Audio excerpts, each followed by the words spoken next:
Hello and welcome back to the Mind and Money podcast. I'm Sherry, a financial coach. And I'm Val, a financial planner. And today, we're a couple weeks, maybe a month, whenever we release this, it's hot on my mind because we are just through RRSP season. So the RRSP is a registered account here in Canada, and it was born in 1957. The TFSA, there's so many acronyms in finance, but the TFSA was born in 2009, I believe. We're not talking about the TFSA today necessarily. 2009? Wow.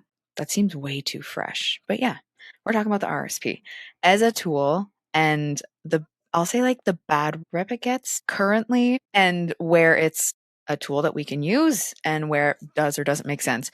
This is not financial advice. This is a conversation. Disclaimer. This is never financial advice. Never. Yeah. So also, quick fun fact. Apparently RRSP is not an acronym. Apparently acronyms are only when you don't just say the letters that go along with the words. So here's a very Ontario one. The Liquor Control Board of Ontario is our liquor store. Some of my friends call it the LICBO. Yeah. So if you call it a LICBO acronym, there's some other word for when you're just like pronouncing the first letters of a short form. If you called it the RRSP. Yeah. Oh my God. It's like an alphabet. Yeah. Anyways. Okay. Back to our regularly scheduled program. Oh my gosh. Okay. Well, for the breakdown, the Registered Retirement Savings Plan, RRSP, otherwise known as RRSP, is a tool I'm finding with generations that were really encouraged. Like, I'm sure it was when this is a new account. This is a new exciting thing. Put your money into RRSPs. Now, 50 years later, it's a lot more than 50 years. Because it's not 7. Right. No. But I know. It's not my 70-year-old clients that are upset about it. I'm like, it's the clients that are 50 to 60. So when you make the withdrawal from the RRSP, it's taxable. So the way that the tool works is sometimes surprising to them when they're like, what? I have to do this. Now, mind you, when they put the money in, it either lowered their income taxes that we're owing, or it generated a refund. So at that point, X amount of years ago, dopamine, happiness, amazing. Look at this, awesome. And then we get to the point where we take it out when it's taxable. And there's some different feelings around it. Well, and I think there are so many different like investment vehicles in Canada, the US, around the world. And people hear that, you should invest in your RRSP, your tax-free savings account. Here's where you put your money. And then they do that without a full understanding of what's best. Understanding the tool, understanding the tax sheltered account, and making decisions based on not only the result of putting it in, but the result of taking it out. Yes. Precisely. So when you hear like rules of thumb around those accounts, it still probably doesn't apply to you because it depends on what your goals are. It depends on when you need the funds. There are so many pieces. So it is a good tool, but it gains a bit of a bad rep when we forget that it did good things for us. Yeah. Well, and we are looking for that immediacy sometimes. And the immediacy of, if I put money into my RRSP now before the end of February, early March in a tax year, I get to see the impact of that on my tax return for the previous year that I'm filing any minute now. And if that's a refund, you think, woohoo, refund. Yes. And then you forget that in 30 or 40 or 50 years when you're taking it out. And I have heard stories of people who have too much in an RRSP that they're having to take it out. And a lot of it, which is the best vehicle for you, is related to your tax situation now, which you have clarity around, and then your tax situation that you believe will happen at retirement, which is a lot less clear, especially the further you are away from retirement. Right. We can create predictions and we can give our best idea of it. But to Sherry's point, it is around looking at, okay, tax now, projected tax then, and creating a plan. Obviously, if you reach a certain age where there's way too much in RRSPs, and too much is, again, don't take it as advice. But if you reach that point, then there needs to be a strategy to, get it out. Ideally, you're working with someone and you're able to, okay, even if you have large RRSPs, how are we strategically getting this out? Like I have one client where between 60 and 65, we are heavy on our RRSPs as main income. So we're getting those out. And then at 65, he has pension Like, oh, you're trying to maximize withdrawals before other things exactly. kick in. Yeah. Even if he doesn't need it, stuff the TFSA. Then when he is in the pension years, he's got tax-free money too. So that's, anyways. Oh, the tax-free savings account. We love the I TFSA. fucking love her. Yes. She has got so much flexibility. And so we're prioritizing putting money into our tax-free savings account now that's outside of work investments that are matched, because we want that flexibility, because you can take that money out tax-free. That's where the tax-free part comes in, on the withdrawal of the tax-free savings account, not on the, you're putting money in with money that's been taxed. But so in my brain, I just think of it like, okay, when we get to retirement years, we create that consistency with withdrawals from the RRSPs, and then the tax-free savings account becomes, you know, our furnace blew up and we need to take a larger chunk, or we're going on a trip and we need to take a larger chunk. So that then doesn't make our tax situation shift wildly from year to year, which then can impact other government benefits and things like that, depending on your income. So that's how my brain looks at it. You said something there. My brain was like, say that. That's such a good point. Of course. Well, because like, well, maybe it's about the flexibility, or just like, if you take money out of your RRSP in an earning year where you're still working because it's some type of emergency situation, like, A, you're taxed up to the wazoo, and B, you don't get to recontribute that amount. Like, you that take room it out, is gone. That contribution room is gone. Good example of that, client who has an RRSP and has access to a line of credit, doesn't have savings after this conversation, sort of discovering that, dental work, so needs 10 grand. I feel bad for their mouth and their bank account. Yes. But to get 10,000, the withdrawal was actually 12,500, because there's a withholding tax because it's income. That 10,000 lands in his account. Tax time next year, 2,500 on 10,000 was not enough, given he already has a salary. So he needs to be mindful that he's going to need, like, he will owe next year. Right? Yeah. So having the TFSA in that case, which we talked about, okay, maybe not contributing as much to RSPs, have some flexibility with the TFSA, would have been optimal for him. One thing I wanted to say, to backtrack for a second, if you have an employer who will match you for your retirement savings, take advantage of it.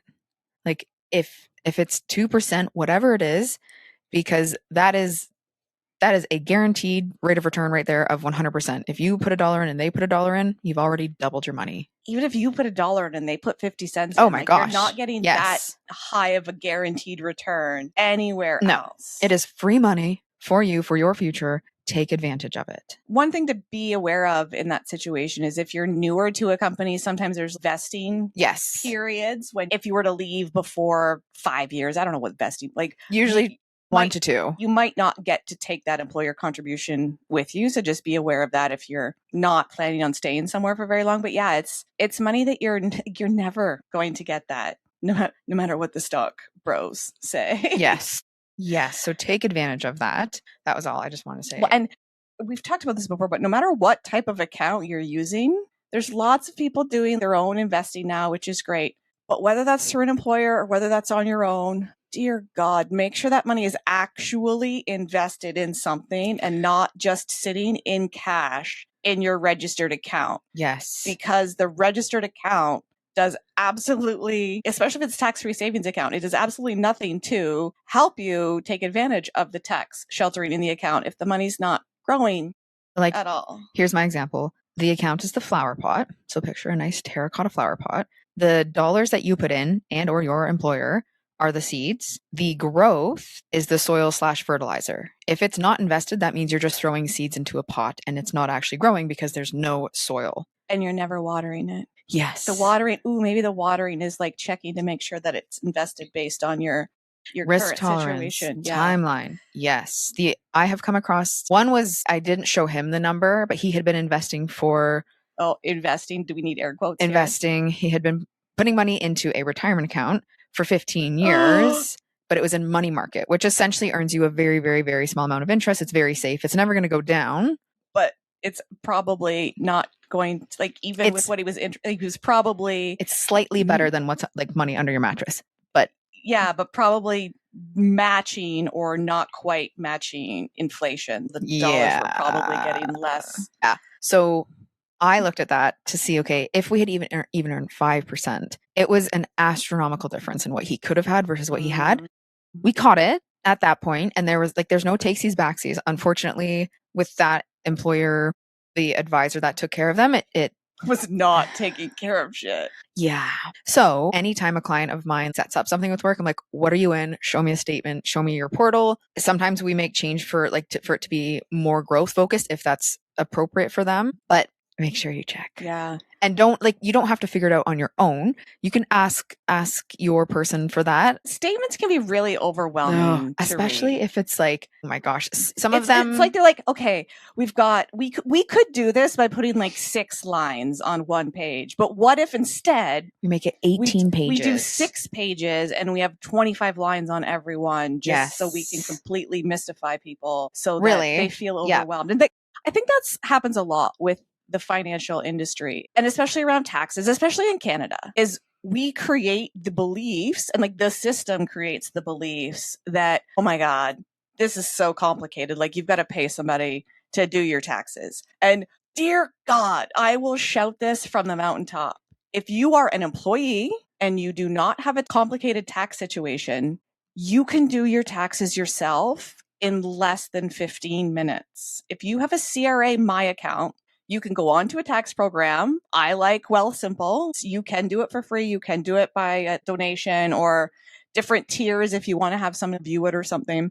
But you can go in, you can fill out your personal information, you can click a little button and say, import my information from the CRA, and then it will then link you to your CRA My Account, and it will ask you what documents you want to pull in. And you do have to check to make sure, like if you're an employee, that you see a T4, if you've got investments, you see your RRSP slips. And then it just plunks it all into your tax form for you.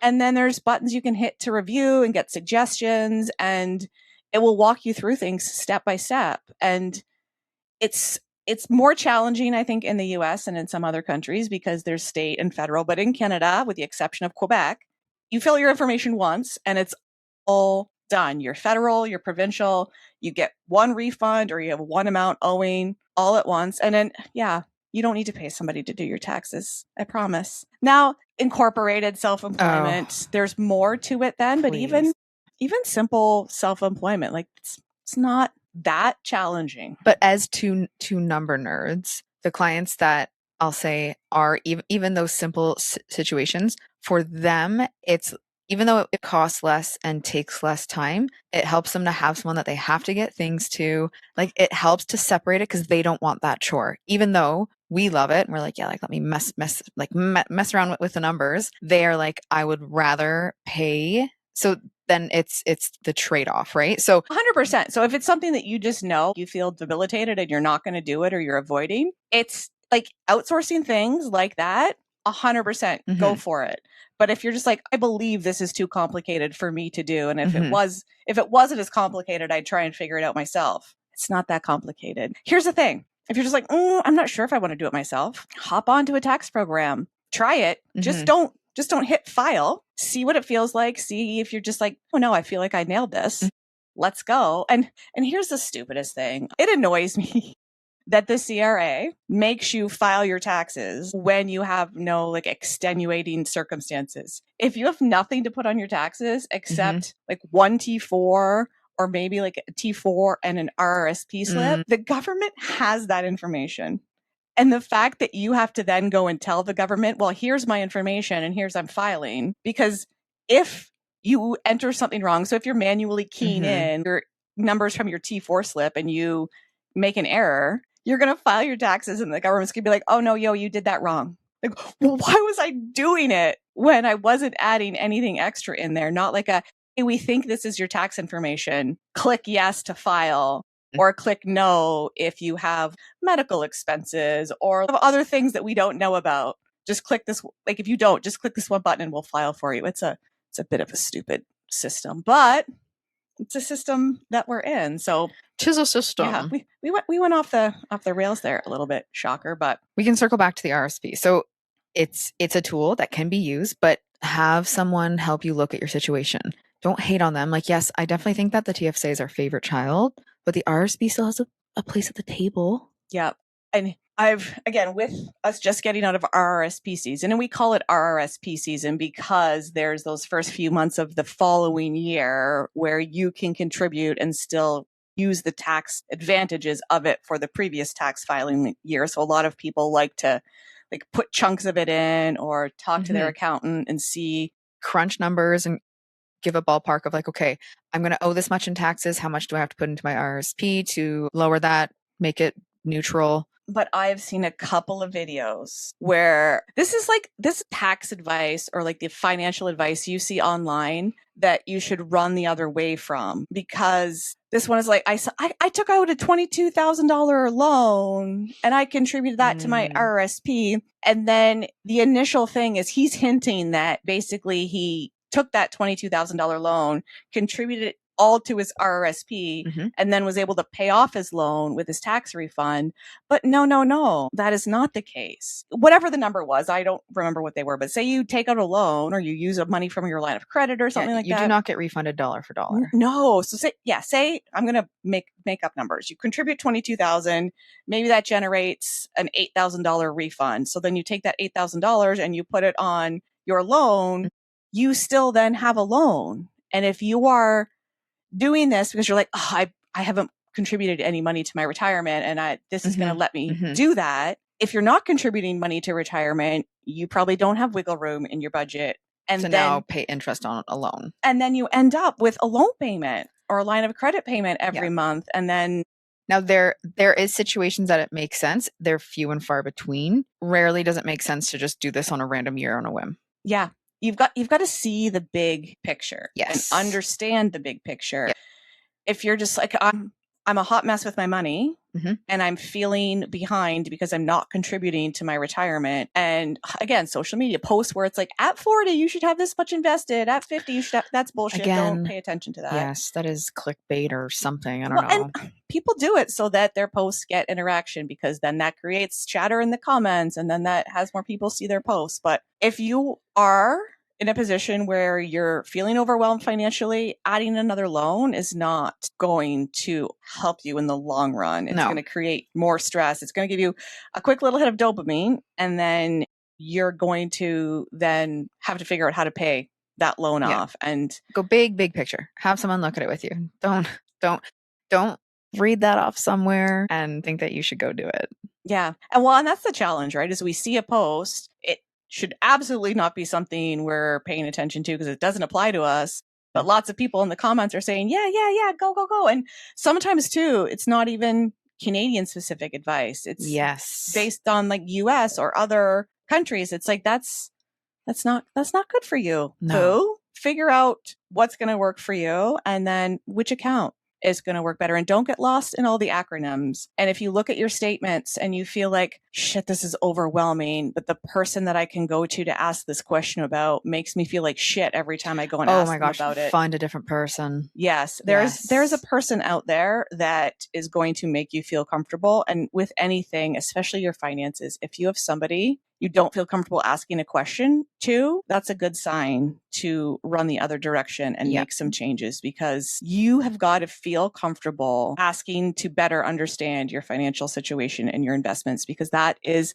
a key piece of your life and your future life. So yeah, RRSPs, love them or hate them, either way, understanding them is the key. So we are glad you've been here. We hope that you're not feeling overwhelmed with your investments, but if you are and you're Canadian, Val could help you. I'm here. Shameless plug that she didn't ask me to do, but she's going to make you feel comfortable. And that's truly the important piece of your money. So we are glad you've been here, and we hope we've inspired you, and we hope you have a wonderful day.